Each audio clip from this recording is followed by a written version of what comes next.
Pang malakas na palakpak para sa ating Amang Diyos.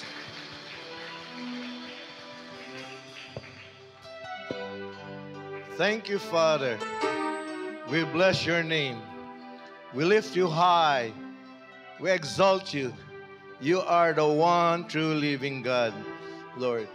Father, I thank you for this wonderful day that we are again together as one body of Christ here in Pulumulok from CCFI.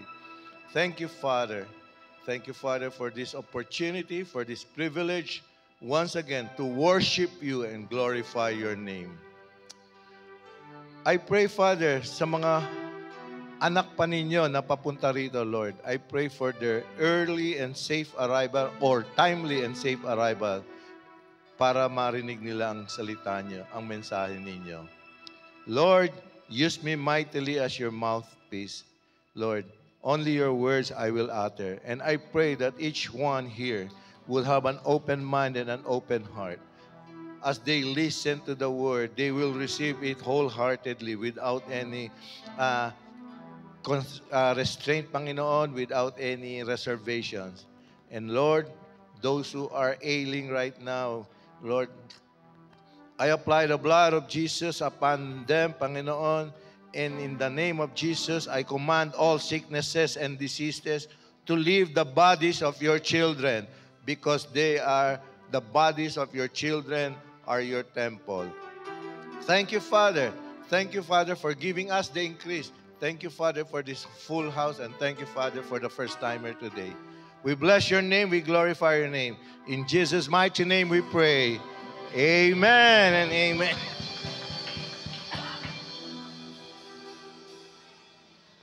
A blessed Sunday morning sa mga anak ng Diyos.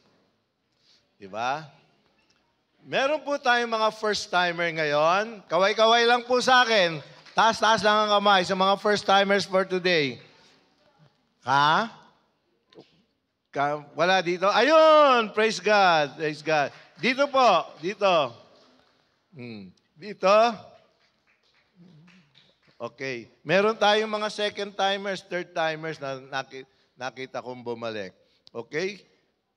Kasi kung walang first-timer, hindi ako magpapakilala na ako si Pastor Romualdo Gavino Lihe, no? So, since nandito kayo, ayan po ang aking pangalan. Nilagay ko na for the first time ang aking middle name kasi alam ko may mga kamag-anak ako rito sa South Cotabato. So, just in case alam niyo na yung apelyido, ang middle name ko, baka may kakilala kayong ganyan, kindly notify that person or ako para ma-win ko kay Lord, no? So, thank you. Thank you very much. Meron na? Tapos na? Wala. Wala na dyan. Oh, okay. So, hindi nyo ba napuna? Malamig ang simoy ng hangin. September na. Ha? September na. First month of the Burr months, no? And malapit na tayo na namang magpasko. Pero before that, sa October 21 ang ating Thanksgiving, no? Thanksgiving. The details, tanungin niyo na yung mga leaders nyo. Okay, let's proceed. 9:20 na. Ha? So, let's proceed, no, in welcoming the first-timers. Okay, CCFIers, yung ating welcome on the count of 3. 3! Mahina, mahina. Naghihintay pa kasi kayo ng 1, 2 eh. No, always be ready. Okay, thank you very much. Okay. So, last month, no, ang theme natin was Unity of God's People at natapos na last Sunday. And this month, we have a new theme. And the theme for September is the wisdom of God. Okay? The wisdom of God. Ang ganda ng kanta kanina, no? Thy word is a lamp unto my feet and a light unto my path. Para hindi tayo naliligaw ng landas. So that being said sa theme natin, the title for the Word of God today is The Way to God's Wisdom. Sino nakakaalam ng The Way to God's Wisdom? Taas ang kamay. Na-save yung aking 500. Okay. So, the way to God's kingdom, malalaman natin ito as I request you brothers and sisters in Christ to please stand up to read the key text for the Word of God today. Okay, it's found in James chapter 1 verses 5 to 8, no? Nababasa niyo na ba? Babasa niyo? Ako hindi, dito ako magbabasa. Okay. So, everybody together, if any of you lacks wisdom, let him ask of God, who gives all liberally and without reproach, and it will be given to him. But let him ask in faith, with no doubting, for he who doubts is like a wave of the sea driven by and tossed by the wind. For let not that man suppose that he will receive anything from the Lord. He is a double-minded, unstable in all his ways. In Jesus' name. Palakpakan po natin ang Panginoon siya. Okay? Bago natin himay-himayin itong message ni Lord, gusto ko munang pakilala sa inyo ang author nito, the book of James, no? So hulaan niyo kung sino. Si James, syempre. No? Si James. James, who is James talaga? James wrote the book of James, and at the same time, he is the half-brother of Jesus, no? Makikita natin yan sa Matthew 13:55. No, it says there, is this not the carpenter's son? Is not his mother called Mary, and his brothers, gaya ni James, Joseph, Simon and Judas, or si Jude, and his sisters, are they not all with us? Where then did this man get all these things? Sino ang nasurpresa na may mga kapatid pala si Jesus kay Mary? Ngayon nyo lang nalaman o dati nyo nang nalaman? So alam na. No?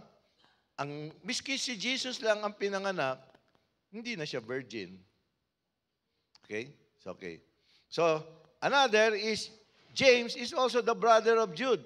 Sabi nga sa introduction ng Jude, chapter 1, A, Jude, a bondservant of Jesus Christ and brother of James. Okay?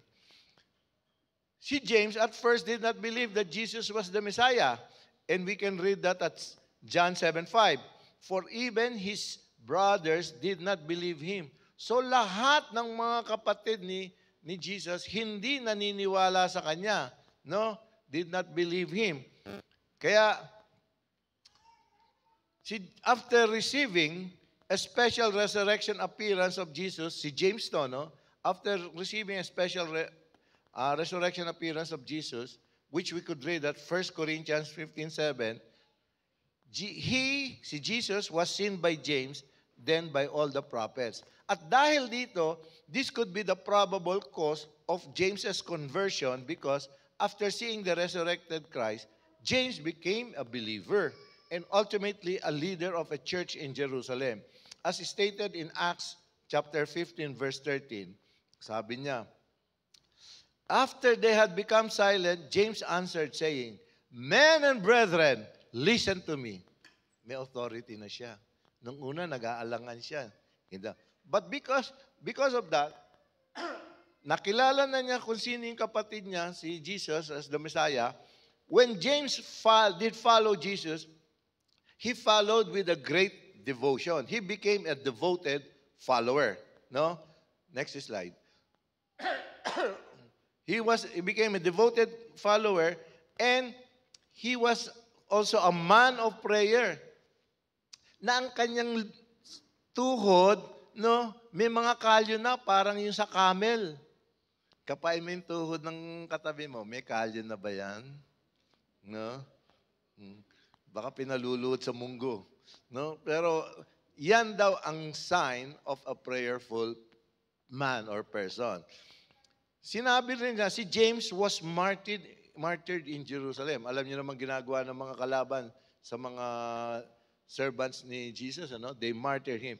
But ang kanyang pagkapatay sa kanya, hinulog siya sa mataas na lugar. Pero hindi siya namatay doon. Yes, nasaktan siya, pero ang nakapatay sa kanya, pinatay siya ng mga tao. He was beaten to death, even as he prayed. Beaten not to death, no? He was still praying for his attackers. No? Parang naalala niyo si Stephen ba yun? No? Pinagbabato na, Lord, forgive them for they know not what they're doing. Kaya ba natin yan? Sinong kaya? No? Baka mamaya nagsalita lang ng hindi maganda eh. Bunalantak ka. Okay. Pero, aside from being a half-brother of Jesus, makikita natin ang humility ni James. No, ang opening niya sa James chapter 1 verse 1, sabi niya, James, a bondservant of God and of the Lord Jesus Christ. So, that alone, malalaman natin that James was really humbling himself down. He did not proclaim himself as the brother of Jesus. Hindi pares ng mga ibang tao dito sa mundo, oy, anak ako ni contractor, ayaw magluko-luko sa akin, kaya kitang sagasaan ng 40 sasakyan namin. So, ang dami, no? Tapos, anak pa ng presidente, anak ng politiko. Pero si James, hindi. You know, he identified himself as a bondservant of God and of the Lord Jesus Christ. No? More so, he recognized that Jesus Christ was his Lord. Sino sa atin pag tinanong kayo, who is Jesus Christ to you? My Savior. Remember when we declare, confess Him, Lord Jesus, my Savior Jesus. Jesus is my Lord and Savior. Huwag niyong kakalimutan yung Lord. Because ibig sabihin yun, nagpapasakop tayo, nag-humble down tayo, full submission tayo. Now, Proverbs 9:10 says, Fear of the Lord is the beginning of wisdom, and the knowledge of the Holy One is understanding. Okay? If you think may kulang sa wisdom mo, pero full of knowledge ka, then ask the Lord or ask yourself, do I really fear the Lord? Ang fear dito means yung reverence mo, yung paggalang mo. No, hindi yung fear na takot. Because the Lord has not given us the spirit of fear, but the spirit of love. No? So, hindi takot ito. Dahil pagpupugay ito, pag-honor to kay Lord. Okay? So, in short, obviously, wisdom begins with knowing God. Because God gives us insight into living because He created us. And how to know God? To know God, we must not just know the facts about Him. Oh, si God, He created the world. Ganun ganito. Ang dami, no? All was created in Him. None was not created in Him. So, sinabi yun. Tapos, He's all sovereign or all powerful in total control. No? Authority. No? Pero, dapat, we must have a personal relationship with Him. Sino may personal relationship with God? Through Christ. Amen. Sino ang faithful sa daily devotions? Ba't konti lang? Kanina, solid, no? You see, that means that wala tayong intimate or personal relationship with God pagka hindi natin ginagawa. Hindi tayo faithful sa mga holy disciplines natin. Meron tayong isinasapaw dun for whatever reason or for whatever alibi.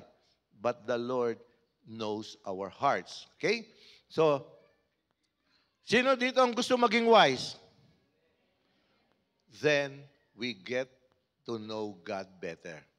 Okay? How do we do that? Daily devotions, prayer, study, be with the group, LG group always, faithful sa attendance. Diba? Alam nyo, surprisingly, it's not a surprise pala. Ito ang gawin ng tao eh. Sa isang organization, sa world organization, sa trabaho, sa eskwela, sa mga meeting, lahat doon, they see to it that they will be present. Pero pag sa presensya ng Panginoon Diyos, they tend to, not to attend, minsan, for whatever reason. It's between us and the Lord. Siya nakakaalam. Okay? So how do we have wisdom? There are 3 ways to gain wisdom. From other people's mistakes, which is a good way. From our own mistake, worst way yun. Diba? Sabi nga, our experiences is the best teacher daw. Pero trial and error yun. But the sure way, the best way is from God through the Bible. Gets nyo? That's why it is a mandatory or it is a must para sa mga anak ng Diyos ang nagbabasa ng Bible at talagang ninanamnam ang salita niya. O yung mag-asawa ngayon, nung mag-uyab pa kayo, love letter, pinapabanguhan pa, tinutupi-tupi pa ng gano'n, may mga tuping I love you, may mga tuping, tapos pag nasa recipient na, lalagay pa sa ilalim ng unan, mapanaginipan ko sana siya. Pero kay Lord, yung Bible, no? So, let's check our priority, no? Sino ba ang pinaprioritize natin sa ating buhay? Sa totoo lang sa mga kumpanya o sa mga institusyon na kinasasaniban natin, alam natin ang do's and don'ts. Sinusunod natin yan. Mga policies, procedures, lahat. Pero ang salita ng Diyos, dapat mas lalo nating sundin po. Okay? Amen? Okay. So, let me show you now the way to God's wisdom. First, no, how to receive God's wisdom. Ang sabi sa James 1:5, if any of you lacks wisdom, let him ask of God. Ano daw? Ask. Bakit? Why do we need to ask God? Nandun po. Because He gives to all liberally and without reproach, and it will be given to us. Okay? So, in this context, by wisdom, James is talking not only about knowledge, but about the ability to make wise decisions in difficult circumstances. Whenever we need wisdom, we can pray to God and He will generously supply what we need. Christians don't have to grope around in the dark, hoping to stumble upon answers. We can ask for God's wisdom to guide our choice or choices. No? Kaya, dapat sa morning prayer natin, may kasamang Holy Spirit, guide me in my today's activities. Lead me. No? That in everything I think, say, and do, it will bring glory to your name. Also, lead me to the righteous path. Huwag niyong hayaan na ako'y maligaw ng landas. Okay? So, in effect, wisdom means practical discernment. Nakaka-discern ba tayo? If we cannot discern, or we are having a difficult time in discerning, it means wala tayong wisdom or kulang ang wisdom natin. It's not the wisdom of the world that I'm talking about. It's the wisdom of God. Okay? So, it begins with respect for God, leads to right living, and results in increased ability to tell right from wrong. Pag dumating na yung pinagpe-pray ko, tall, dark, and handsome, siya na nga. Maraming na-stumble. Buti pa yung kanin, pag napaaso ka, na iluluwa mo, pag nakasal na kayo, hindi mo na mailuluwa. Luluwa na yung mata mo, pagtiisan mo na lang. Parang yung nasa reel, sabi doon sa matanda, may nag-interview, Sir, how long have you been married? We've been married for 60 years now. Really? How did you manage your marriage? I did not do anything. I just tried to survive. Grabe, no? Pero hindi niya alam na blessing ang marriage, no? So siguro yun, hindi niya pinagdasal ang spouse niya. Yeah, I don't know what is the reason. So, remember, God is always available and willing to give us the wisdom that we need from Him. No? And we will be unable to receive it. Remember, even we pray for it, nakatiklop tuhod ka pa. If our prayer is not in accordance with His will or it is for our self-centered, and not God-centered, wala kayong matatanggap na wisdom. To learn God's will, we need to read His Word and ask Him to show us how to obey it. If you are doing your daily devotions, alam mo yan, memoryado mo yan, pero hindi mo ina-apply sa buhay mo, that is, dito lang. Head knowledge lang yan. Ang Word of God is understanding it, keeping it to our hearts and minds, and applying it to our daily living. Okay? Kaya natin sinasabi, di ba? Lalo na kung nakikinig tayo sa mga ibang pastors o may nag-invite sa atin, o mga leaders, o kung sino mga ano. Alamin mo kung ano ang buhay niya. Because by his or her fruit, you will know that person. Parang sinabi natin, di ba? Merong kasabihan sa English, tell me who your friends are, and I will tell you who you are.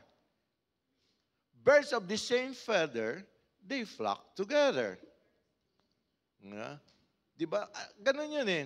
Kung sino ang barkada mo, ganun ka, hindi mo pwedeng sabihin, ay hindi. Hindi naman ako nakikisama sa kanya. Remember, ito the sad reality, the sad truth. May mga Christians, they said, papasok ako sa politika para makatulong sa gobyerno. Okay ang intention, noble. Pero after a while, siya ang kinain ng kultura.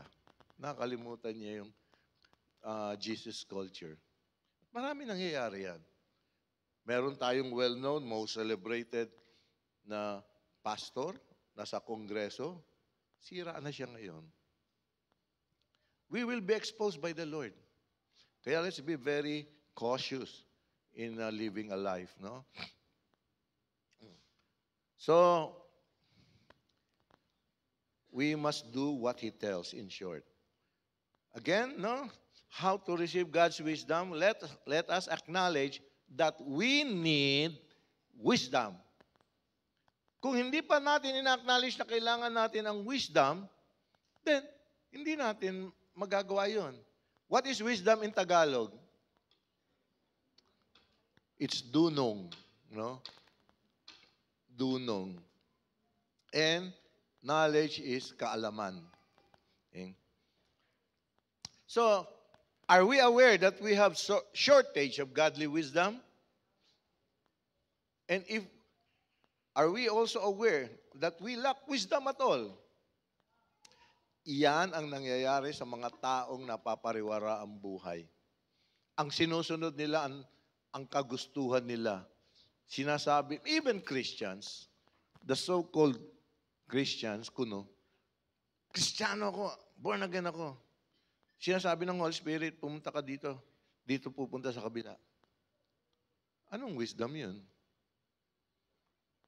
Dinidirect ka na ng Holy Spirit, pero yung gusto mong direction na susundin mo. Okay?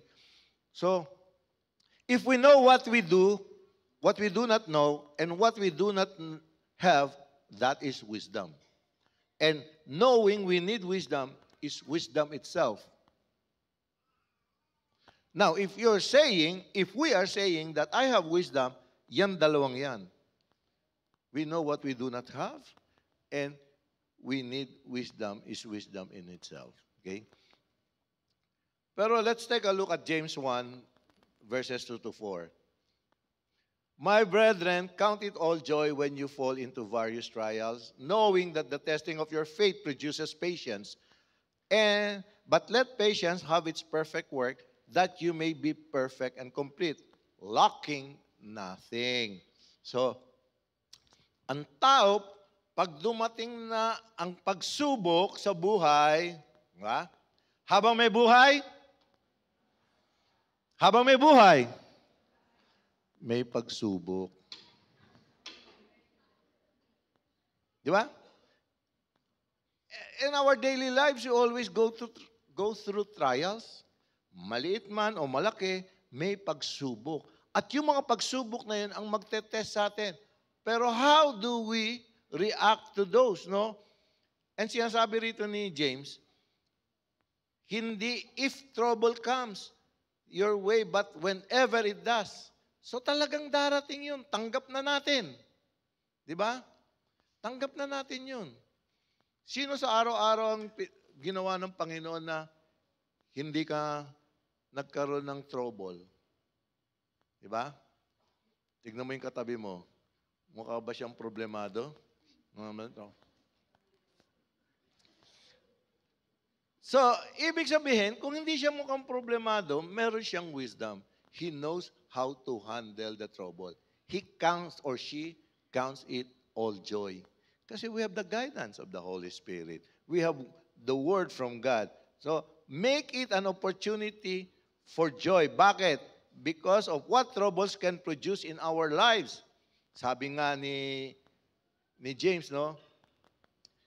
We could turn our hardships into times of learning. Di ba? Pag nakaraos tayo ng isang struggle, ay ganun pala, no? Kadali. And at the same time, you can now witness to a person o sa disciple mo who has the same issue. Have you observed yung disciple na binigay ni Lord Jesus sa atin, makarelate tayo? Kasi meron tayong ganun experience in the past. Hindi niya bibigyan tayo ng hindi tayo makarelate. Wag tayo problema, Lord, ano ba naman itong binigay mo sa akin? Parang ako ito noon eh. Diba? So, yan ang maganda about counting it all joy and we will learn from our past. Pero wag yung parang aso or baboy. Yung baboy, pagkatapos paliguan, babalik sa putikan. Yung aso, pagka sinuka, babalikan yung suka para kainin. Wag po tayong ganun. Hindi po ganun ang anak ng Diyos. Okay? And ito pa. Yung kanya kasi okay lang yung struggle niya. Sa akin, mabigat. But don't you know that tough times, based on that, no? So verse 3, tough times can teach us perseverance. No? So, we really can't know yung lalim or the depth of character of a person until we see each other, how we react under pressure. Sino sanay dito magtrabaho under pressure? Sa mga estudyante, sino nagre-review ng cramming? Sino nagre-review? Sa mga may asawa, sino under pressure? Alam mo, totoo yan, ako nung estudyante ako, pag malapit na exam, cramming na. Pero, na-overcome ko yun. Kasi tumatabi ako dun sa marunong eh. Ay, mga estudyante, wag niyo akong gagayahin. That's not good. No? Pero, nare-realize ko yun. Kaya ako nasasabi sa inyo, pinagdaanan ko, so wag niyong gagawin, hindi tama. You need to study. Pati yung mga magbo-board exams o licensure exam, actually, if we have been so focused with our studies from the very first day natin sa college hanggang graduate tayo, there's no need for a review. Stock knowledge eh. May stock knowledge yan. So, hindi nyo nahalata mga students, may subject kayo nung the past year, pagdating nitong current year, parang konektado. Doon lang nare-review na tayo. Ako, nung medtech ako, graduate ako, magbo-board ako, hindi ako nag-review. Stock knowledge lang. Kaya lang hindi ako kumuha ng board kasi na-stock na yung knowledge ko talaga. No? So, hindi. Kasi hindi ko plano mag-practice noon. Gusto ko sana mag-pursue ng medicine. Okay? So, hindi natuloy. Nag-shift ako sa dentistry. Hindi rin nakatapos because of financial reason. Anyway, eto ako ngayon, no? Sundalo ng Panginoon Diyos. So, palakpakan po natin ang Panginoon Diyos. No? This is the highest calling we can get from God. To be His servant. Okay? Hindi lang a pastor, ha? To be His servant alone is our highest calling. Okay? I consider that to be the highest calling. So, eto pa, how to test our depth of character. Alam mo, it's easy to be kind to others when everything is going well. Oh, okay. But, Can we still be kind when others are treating us unfairly? Lalo na sa pagkain lang. Kung masarap ang pagkain, konti na lang ang tinira sa'yo, o mag-transform ka na into beast mode, no? Yan na lang. Dami-dami niyan kanina. Di ba? Mas lalo pa sa mga ibang bagay. Or ano pa, alimbawa, yung damit, yung pinaka-paborito mong damit, ginamit nang walang paalam sa'yo. Di ba natatransform tayo into beast mode? Mga unfair treatment natin. Huwag na natin pag-usapan pa yung mas malalaking problema. God wants us to mature and be complete and not to keep us from all pain, no? Kasi kailangan din natin makaranas ng sakit eh. Bakit? Ang tao ay stubborn. Hanggat hindi nasasaktan, hindi magbabago.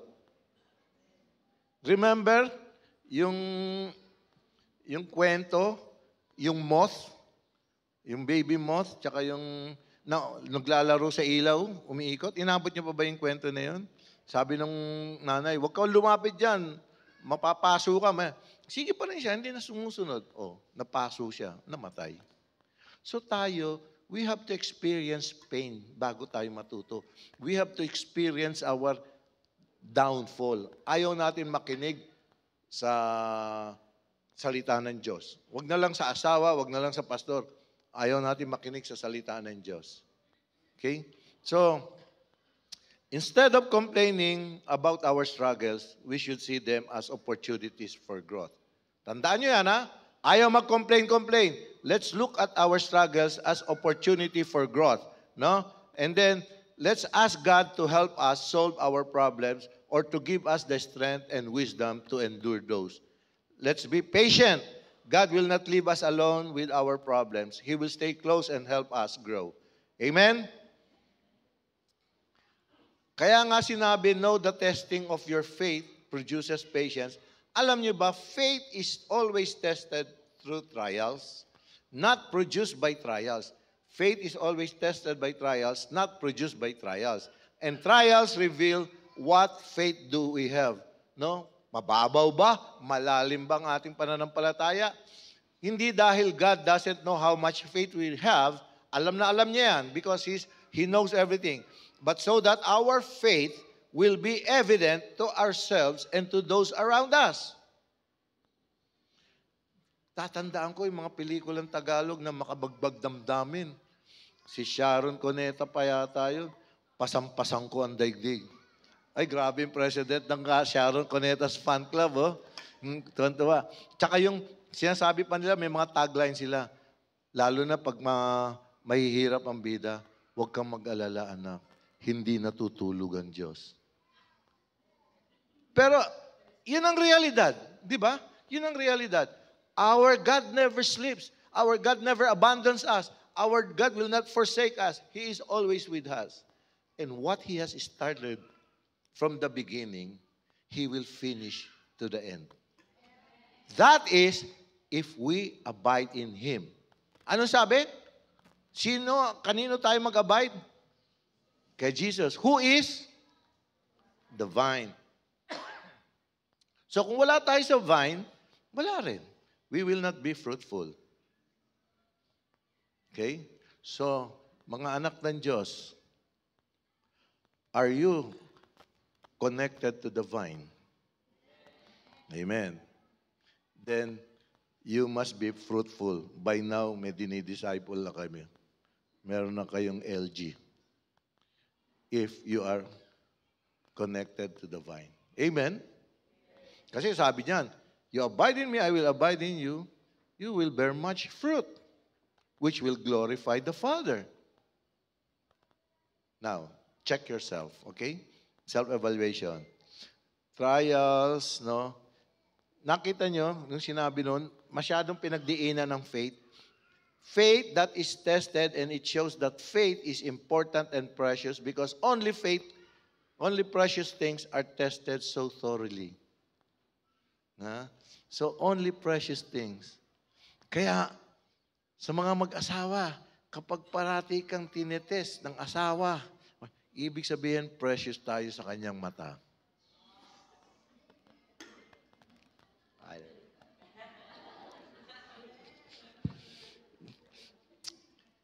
supernaturally, faith is built in us as we hear, understand, and trust in God's Word. Agree? Amen?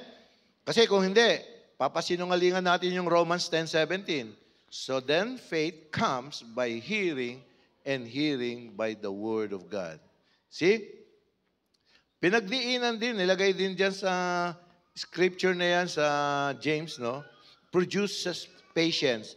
Trials don't really produce faith. But when trials are received with faith, it produces patience. Gets nyo? Hindi namumunga ang pagsubok ng ating pananampalataya. Pero ang pagsubok, pag tinanggap natin ang buong pananampalataya sa Panginoon Diyos, it produces patience. Sa mga mag-asawa, kamusta ang patience natin? Sa mga estudyante, huwag kayong atat na. Magantay kayo ng God-sent person. Mag-aral muna, no? Ayaw muna mag-uyab-uyab. Kawawa naman yung magulang na nagpapaaral sa inyo. Okay?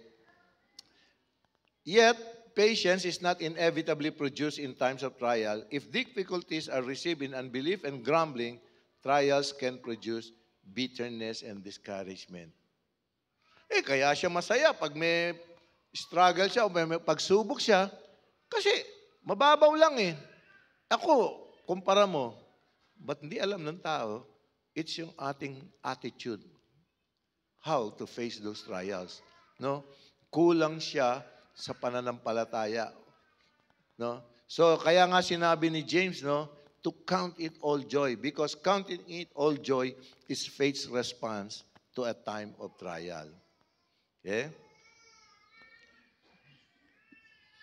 Trials can prove a wonderful work of God in us. Huwag niyong tatanggihan ng trials. I-welcome nyo. No? I-welcome nyo yung trials. Okay? Do you know that trials bring a necessary season to seek wisdom from God? We often don't know we need wisdom until our time of difficulty.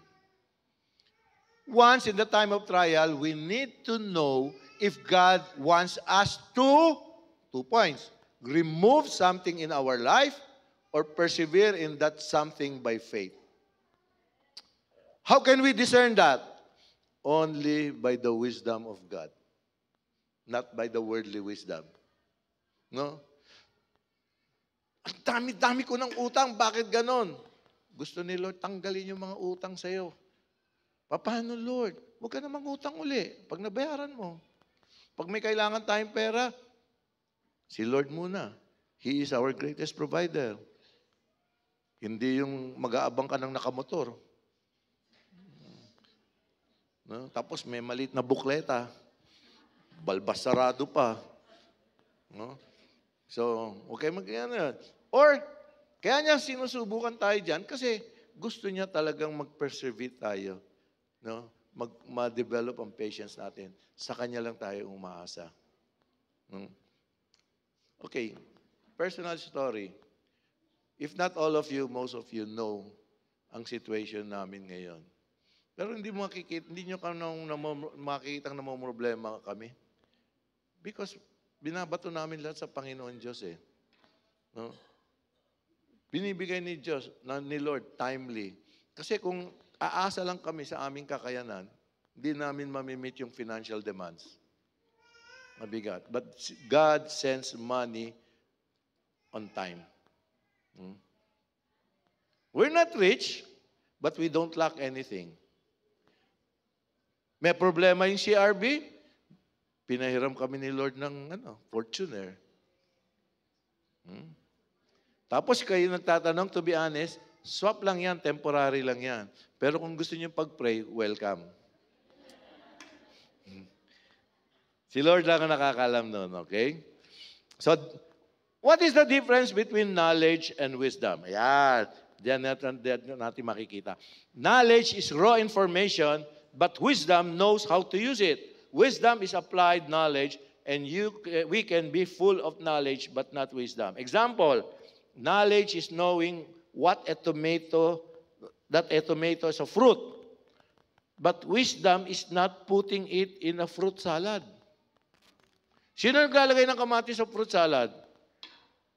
Wala, no? O yung toyo, magandang panlasa yan. No? Sa adobo. Pero ang sinigang, wag mong lalagyan ng toyo. Nakakita na kayo ng sinigang na may toyo. Di ba? So, that is not wisdom according to this, no? Next, knowledge is the ability to take things apart. But wisdom is the ability to put things together. Paano yun? Anong ibig sabihin nun? You know, when we are falling apart into pieces, we need God's wisdom to put back things together. O, isang example na lang maganda na mas maiintindihan nyo. Merong mag-asawa, parating may problema. No? Ano ang worldly advice? Sa lalaki, pre, ito na, away na naman kami ng asawa ko kasi ganun-ganun eh. Ang gagawin worldly advice, halika, kalimutan mo yan, mama muna tayo. Gumastos na, nalasing na, sumakit pa ulo, kinabukasan, hindi makapasok, hangover. Pag si babae naman, ito ng asawa ko, parating ganun, hindi na nagbibigay ng pera, lasing pa na lasing. Eh. Advice, Mads, pwede mo namang hiwalayan kung gusto mo eh. Bakit ka nagmamartir dyan? Di ba yun ang mga worldly advice, worldly wisdom? Pero tayo, hindi. We fight for our marriage. Because it's sacred. Di ba? Okay, praise God. But you cannot be wise without knowledge, and it's about knowing the truth of God's word, and that is knowledge. So true wisdom is always consistent with the Bible. When we apply appropriate knowledge, that is wisdom. Sino dito ang aware that the answers to all the questions in life can be found in the Bible? Mga singles, gusto mong mag-asawa? Pag nagbasa kayo ng word ni Lord, makita nyo, wait. Wait for the right time. Ha? Yeah. Pangalawa, do not be unequally yoked with an unbeliever. Katatapos ko lang sa Book of Joshua, ngayon na sa Book of Judges ako. No? Grabe, alam niyo ba kung anong ugat ng pinagdadaanan ng Israel ngayon at present times? It's because during those times, nung inaward sa kanila ni God yung promised land, sinabi ni God, wipe out everything. Miski mga bata, pagpapapatayin. Mga hindi nila ginawa. Meron silang pinreserve. Bakit sinasabi ng Diyos? Yan. Because matetem ang Israelites, no, to follow their religion, to be idolatrous, to practice their culture.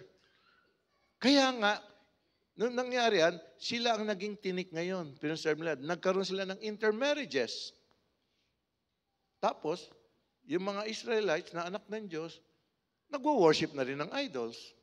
You see, and that is the very root cause kung bakit ganyan ang Israel ngayon, nagkakaproblema sila.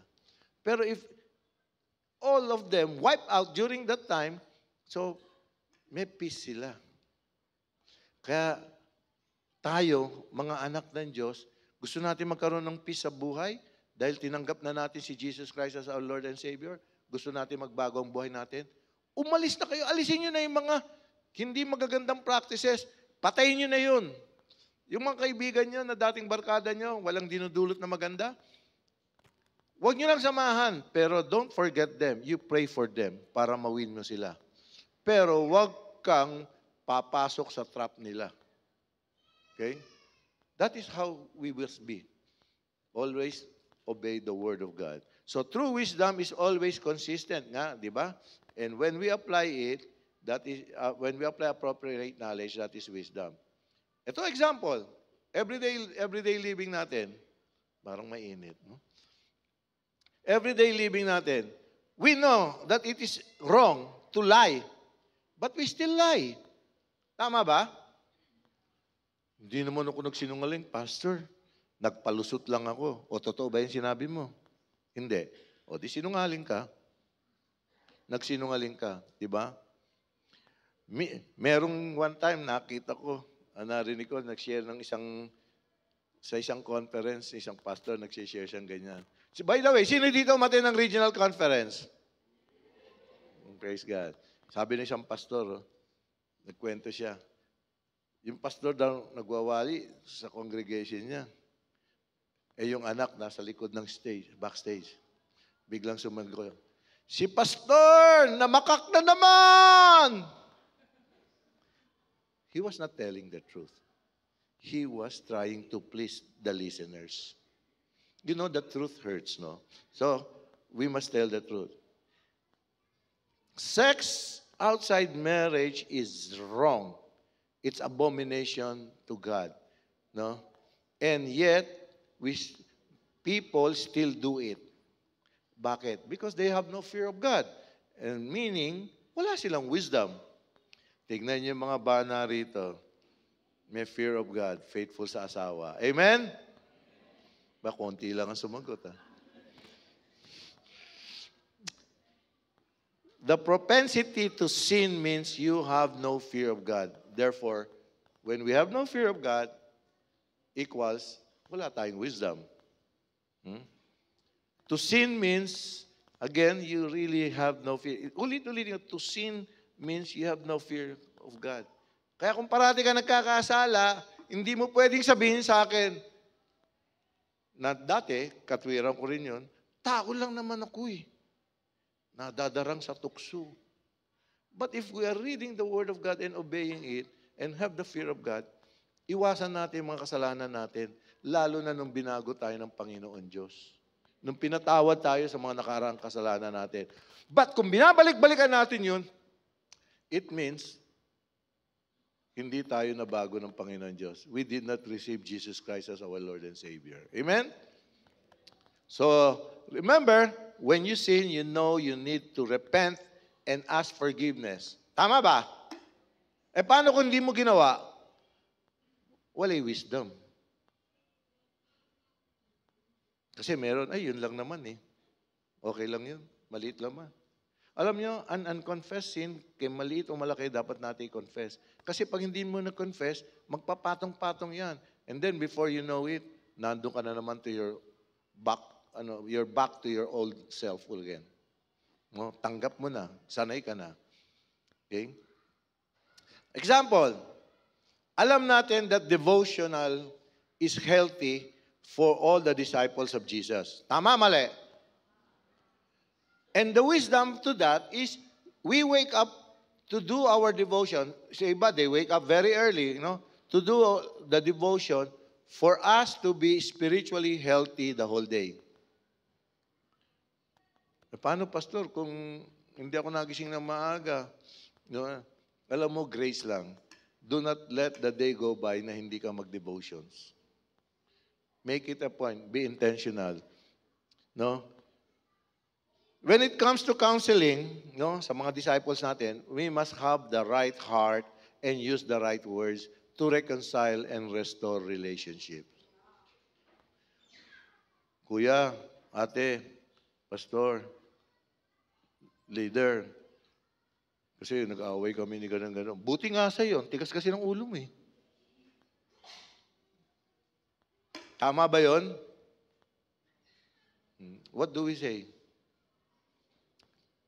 Let's talk to the person involved. Ask for forgiveness. And then you also release forgiveness. Okay?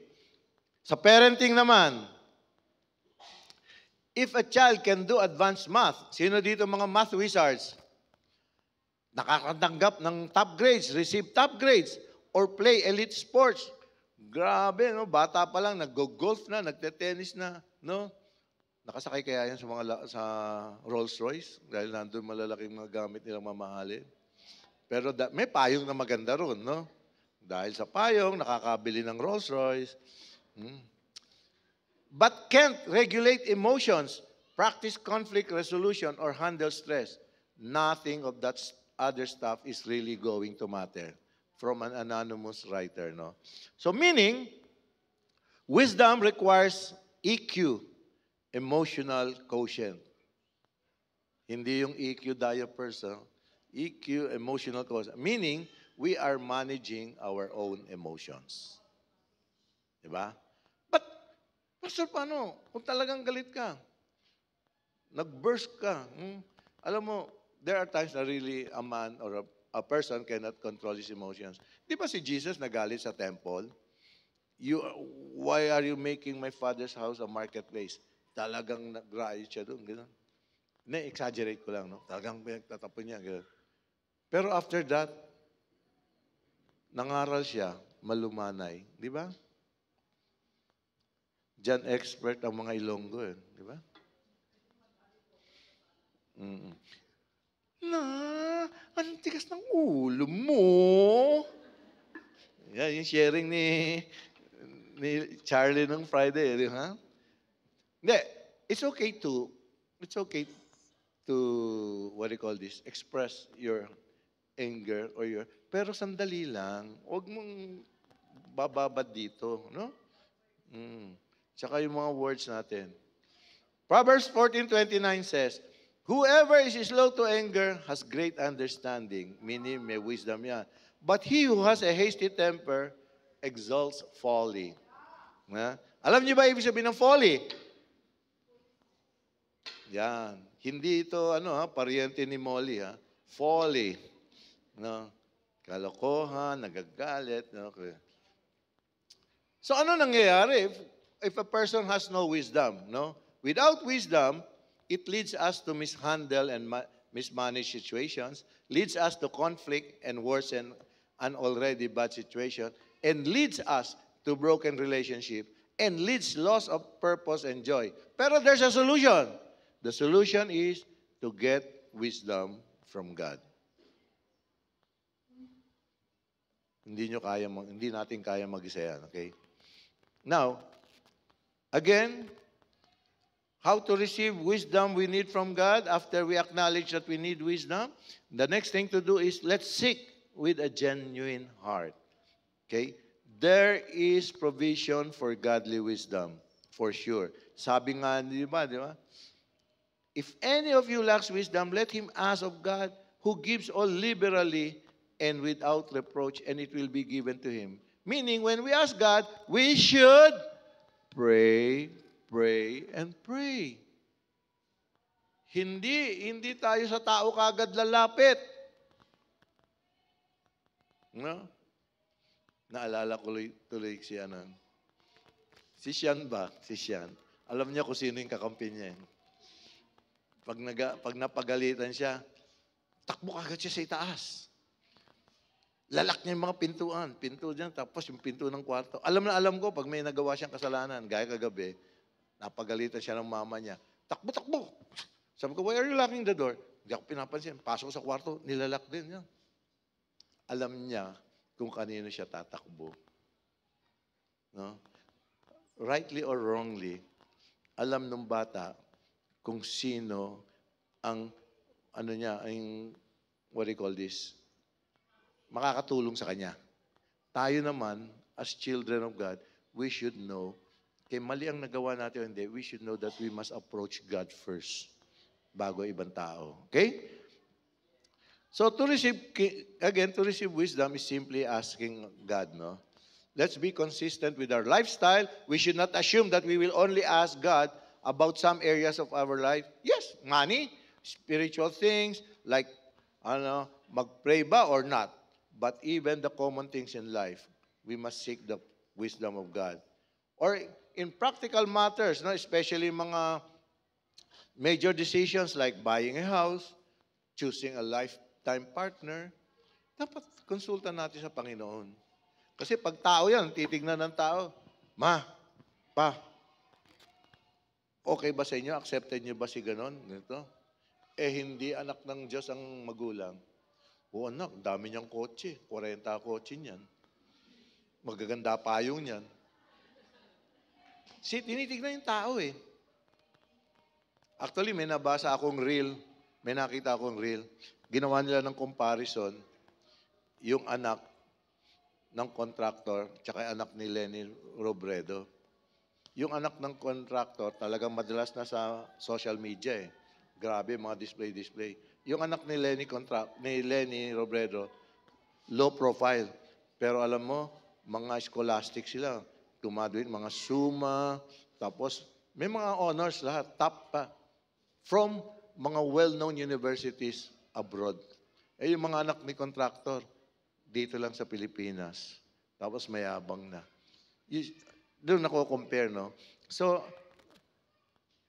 tayo, as children of God, we must be really humble, no? We must have a low profile life, no? But we must be aggressive in sharing the gospel, in advancing the kingdom of God here on earth, especially here in Polumulok. Okay? Sino ba ng mga kakilala mo ang nawin mo na-introduce mo na si Jesus? Come to think about that, no? Isipin niyo lang mabuti. Proverbs 15:22 says, "Without counsel, plans go awry, but in the multitude of counselors, they are established." No? Yung pabigla-bigla ka lang ba, bara-bara ka, no? Na hindi mo iniisip, ito ba gusto ng Diyos?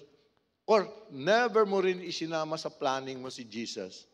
Remember, at the planning stage pa lang, pag-pray na natin, Lord, samahan mo ako rito. Okay? So, third is, how does God give wisdom? Okay?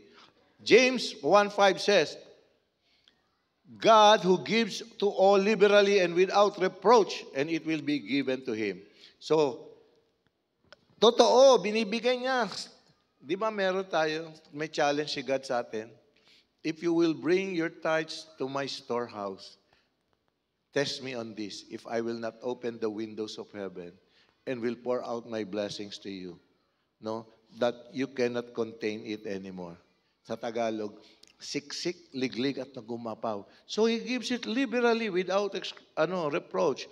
So He gives according to His excellent greatness, for He is ready ever to add new blessings to former ones without any end of limitation.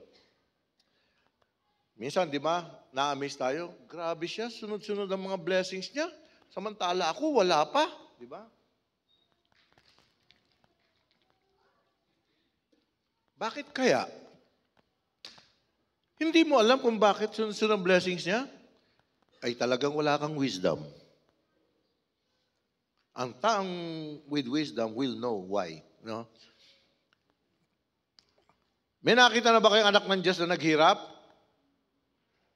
Maaring hindi siya financially, kasing, alam mo, may bagong kurso silang tinatayo ngayon sa DepEd. Pinag-aaralan nila yung BS contractor. No? Kasi akala nila, pag marami ka lang pera, rich ka na Pero the richness comes from the Lord. Dito, sino sa atin ang sasabihin niyo talagang mayaman na mayaman? Di ba? Hindi naman lahat. May milyonaryo. Pero kung mga tao sa labas ang titingin sa atin, lahat ng mga nagsisimba dyan, mayayaman.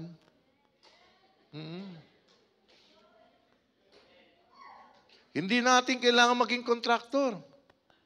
Pero alam niyo ba, sa mga bahay ng kontraktor, ang pakpak ng ipis, Louis Vuitton. So, okay. Yan, hot topic ngayon God, if we know God's generosity, we will know that He never despises or resents us from asking for wisdom. He will be willing and liberally give it to us, and we should encourage each other to ask Him often. So we understand that He's the God of the open hand. Karatista. Hindi boxer. The God with a clenched fist. Sino mga boxer dito? Pag nahawakan yung pera, mangalay na kung mangalay, ugatin na kung ugatin, hindi ko bibitawan to.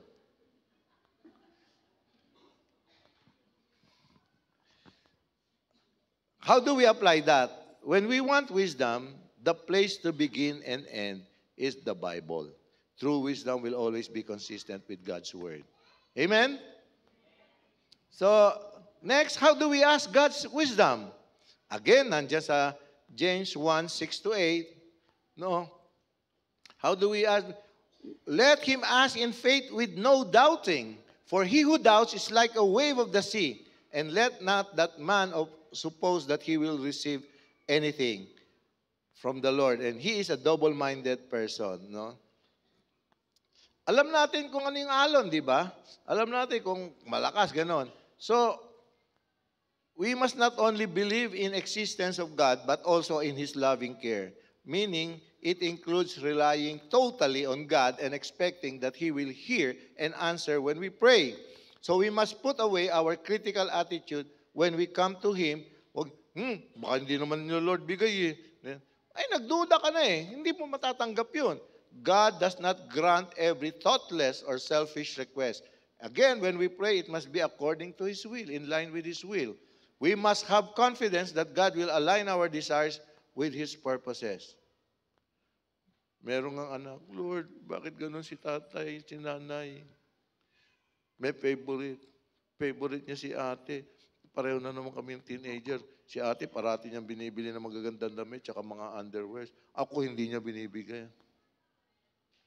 Sabi ng tatay, Pedro, tumahimik ka dyan, ha? So, titignan ko lang kung gising pa kayo. Ito sinasabi sa Matthew 21:22.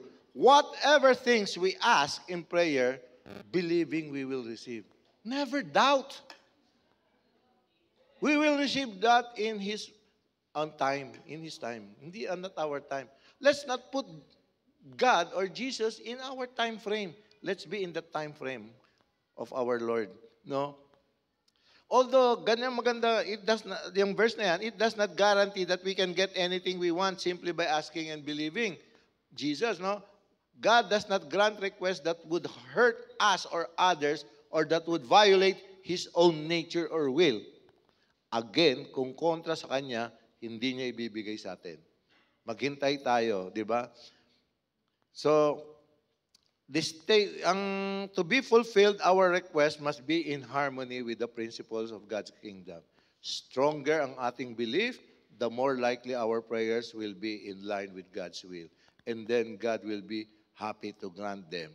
Example, may kaaway ka, talagang parating binibwisit ka, parati ka na peperwisyo. Lord, tulungan mo naman ako dito sa silingan ko. Kung ano-ano sinasabi sa akin, no? Lord, tanggalan mo ng dila. Hindi gagawin ni Lord yun.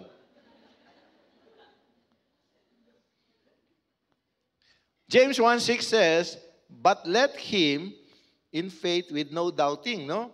So a doubtful mind is not completely convinced that God's way is best. It treats the word of God like any human advice and retains the option to disobey. Yun, ganun naman pala, no?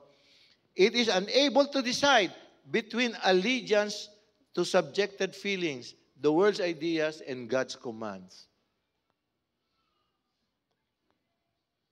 If our faith is new or weak or struggling, we must always remember that we can trust the Lord, we can trust God, we can trust Jesus.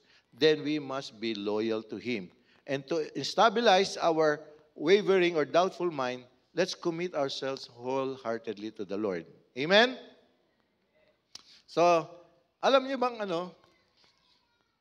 ang dagat talagang parol ng parol yan, di ba? Nagro-roll siya, rolling waves, no? Naalala ko tuloy, nung nasa Butulan kami, tinanong ko, bakit tinawag na Balut Island yun? Kasi from the word balud. Balud. Malalaki, mga agos. Kaya pag malalakas ang hataw ng alon, hindi sila makabiyahe going to Butulan or to anywhere else. So, balud, no? So, doubt leaves a person unsettled as the restless waves, no? If you want to stop being tossed about, rely on God instead on the world to show what is best for you. Ask God for wisdom and trust that He will give it to you. But we must ask in faith. We notice that not only must one come in faith, but one must also ask in faith. Hindi lang to come in faith, but also ask in faith. And this is where the prayers of many people fail. Yung next slide, no? So, we ask in faith. Alam na Lord kung taimtim sa atin, no? At naniniwala tayo. So I have an acronym sa faith. No? I made faith means focus on God's wisdom, on the God of wisdom. Acknowledge your deep need of wisdom. Identify, specify area in life you need wisdom for, and trust God's heart. No, because it's always good for us. Hold on to God's promises. So with no doubting, he who doubts, ibig sabihin, is like a wave of the sea driven and tossed by the wind. No? So anong ibig sabihin yan? The wave, the wave of the sea is without rest. And so is the doubter. Unstable and doubter. A wave of the sea is unstable, and so is the doubter. No? A wave of the sea is driven by the winds, and so is the doubter. A wave of the sea is capable of great destruction, and so is the doubter. Kaya, sinagot, merong worldly wisdom naman isang doubter. O hindi ako doubter, son ako.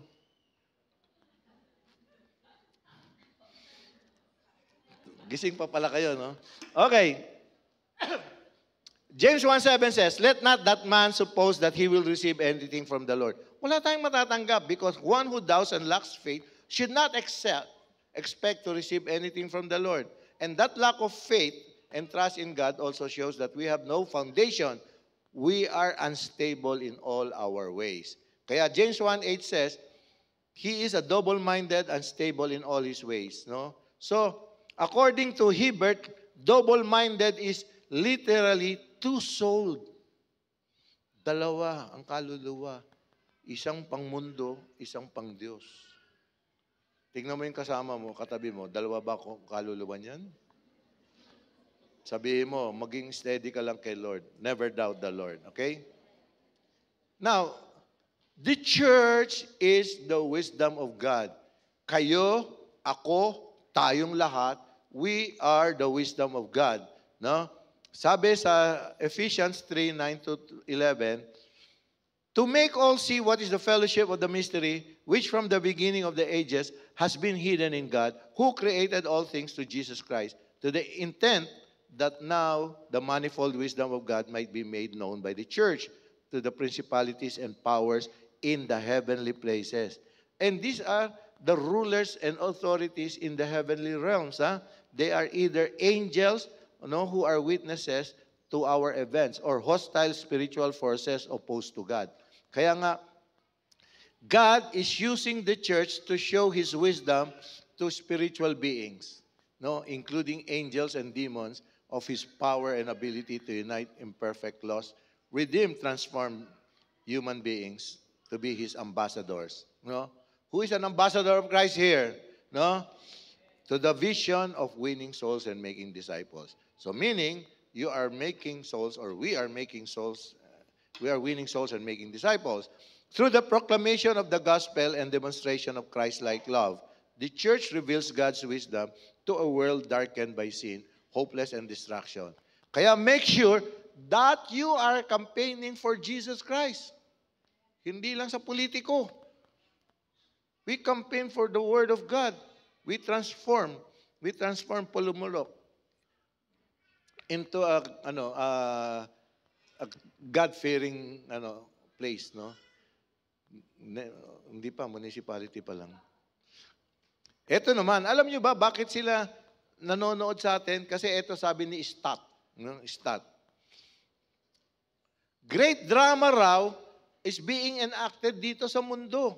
And the world is the stage, and the church members are the actors. God Himself has written the play and directed and produces it. Sa bawat tagpo o sa bawat yugto, yung continue na nag-unfold ang mga stories natin. And sino na mga audience? They are the cosmic intelligences, the principalities and powers in the heavenly realms, places. Kaya pinapanood tayo. Huwag tayong ayong hayahay lang, We are being watched. Di nangyari rin sa buhay natin na maging artista tayo, di ba? So hindi na tayo kailangan pumasok sa showbiz. Alam, ginawa na ni Lord tayong artista. Kaya lang, kung ikaw ay makamundo, imbis na mag-artista ka, nagiging maarte ka. No? Alisin natin yung arte. Let's be humble, let's be transparent, let's be unique. No? Ephesians 2:6 says, raise us up together and made us sit together in the heavenly realms. No? So, Jesus was raised from the dead. God has raised us from the dead along with Christ and seated us with Him in the heavenly realms because we are united with Christ. Remember, we are no longer united with the world, but with Christ. No? Because of His resurrection, we know that our body will be raised from the dead when the proper time comes. No? And that we have been given the power to live as Christians now, today. No? So, let's live to it.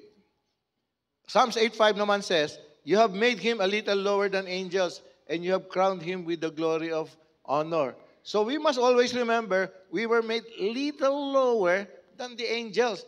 And God's wisdom gives us His identity. Pero they are watching us. Huh? They are watching us.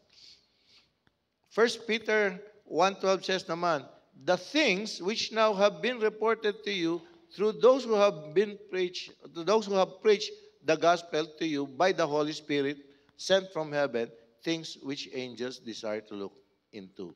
So every time we preach the Holy Spirit, God is sending a message from heaven.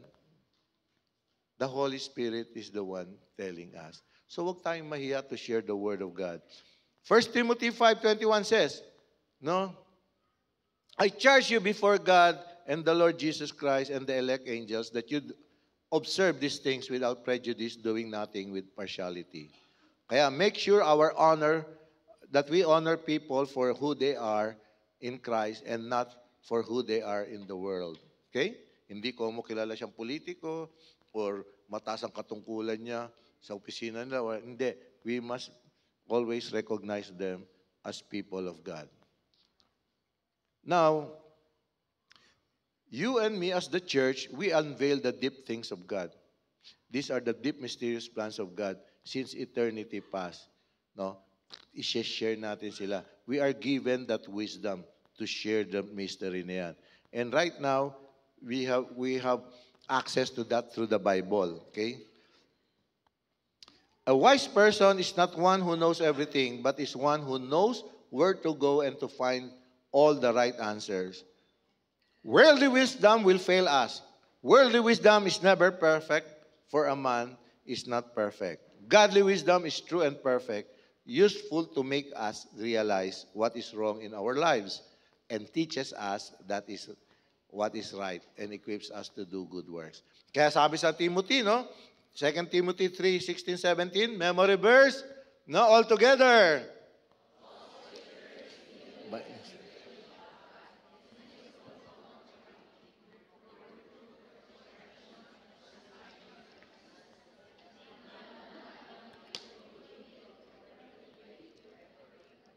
Amen. Amen.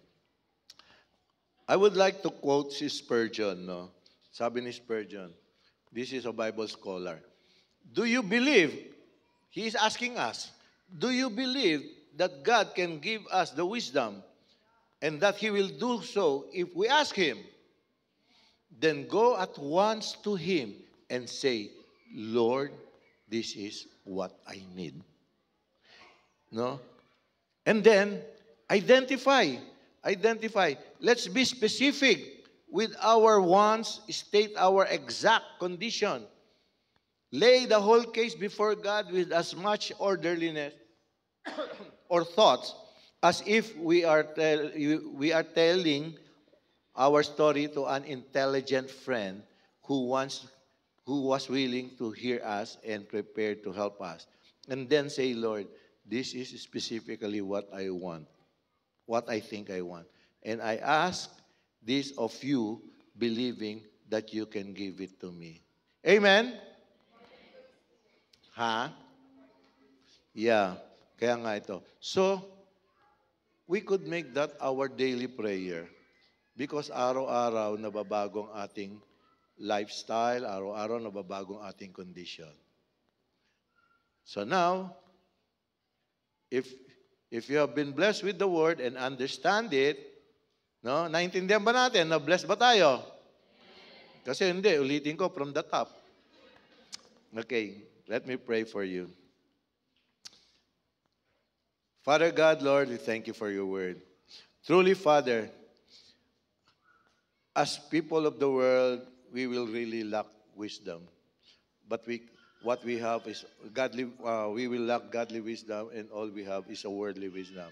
But Lord, we know that you provide us with such godly wisdom. Kaya lumalapit, Panginoon, kami sa inyo sa oras na ito. Lord, touch everyone here, Lord. And Lord, you know their hearts and their minds, Lord. And I pray that you will bless them with your wisdom. Because, Lord, to know your wisdom, we will be able to live a life to the fullest, Lord. A life that is right, Lord. A life that is pleasing to your eyes, Panginoon. A life, Lord, that would really let your light shine through us, Father God. Thank you, Father. We bless your name. We glorify your name. In Jesus' mighty name, amen and amen. Ngayon, wala palakpak sa Panginoon Diyos. Now, may I call on the first-timers to please stand. First-timers. Pwede kayong tumayo. Praise God. Sino pa? Yan. Praise God. Doon. Yung may kumaway doon kanina na first-timer, wag kayong mahiya. No? If you want to receive the wisdom of God, this is the first step that we need to do. Okay? Okay, sige. So we just have to. Okay. O, yung nag-invite, samahan mo. Pero, so if you're willing to receive Jesus Christ as your Lord and Savior, please remain standing as I lead you into this simple prayer. A simple one, but a very powerful one. And if you will pray this sincerely, I tell you that the Holy Spirit will work in you. Amen? So are you ready? Kailangan yung salitain, ha? Kailangan salitain. Okay. Abba, Father in heaven, thank you for your word. It gave me a revelation that I am in need of your wisdom.